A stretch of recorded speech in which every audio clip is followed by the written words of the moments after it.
What's up, guys? This is our third episode, and this one is going to be on creatine. So, yeah, creatine has been widely researched. People take it, a lot of people take it if they bodybuild. It just helps with, makes you less sore and makes your recovery time faster. There's different types of creatine. The one that's used the most is creatine monohydrate. And you want to talk about that? Yeah, I've been using monohydrate for almost a year. It works really well. One problem that people have with it is the bloating. It'll just basically just all the water you drink, it'll just fill up in your stomach and it'll make you bloated. So you don't want to take creatine before your workout, or you just won't feel that good for your workout. I'd recommend taking it after workout with maybe your protein shake. Yeah, actually, the reason why it makes you bloated is if you see, like, when you mix the creatine in your water bottle, it always settles at the bottom, so you kind of have to, like, drink it with the water. And the same thing happens in your stomach. It just settles at the bottom of the stomach, then your body tries to get all the water to your stomach to try to digest the creatine. So if you want to get less bloating, you can try mixing it with hot water. You'll see if you shake it with, like, put water in the teapot, heat it up, and then put some creatine there. It'll really mix really well, and if you drink it, you should experience less bloating. Yeah, and another type of creatine is hydrochloride.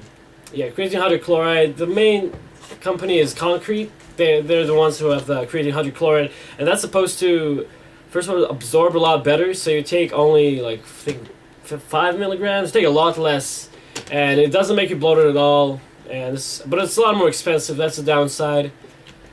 And yeah, there's a lot of different types of creatine. Most pre-workouts actually have creatine too, like Jack, NeuroCore, and Explode, I think. Like a gram of creatine or so in them, just a little bit, not that much. Yeah. Another thing with creatine is there's loading phases, which they're not mandatory. I wouldn't really recommend them. I mean, the only thing it does is it just puts the creatine into your body faster. It's not going to make too much of a difference. I've tried it with and without loading. Yeah, I mean, the good thing is that it's a lot faster, so you get stronger a lot better. You get a lot more weight. Like a week, you get like 5-10 pounds, I think. But the downside is you just have to do a lot of work to filter out the creatine, and it's a lot of creatine. Makes it really bloated when you take 20 grams a day. Yeah, and another thing is cycling creatine. There's research where it has proven to work and has not proven to work. Some people take 3-month cycles of creatine and then maybe a month off to get it out of your system and then put it back in again. But it's not proven to actually work, so it's basically your choice if you want to cycle it or not. I've tried it. I liked it, so I'll probably continue to cycle.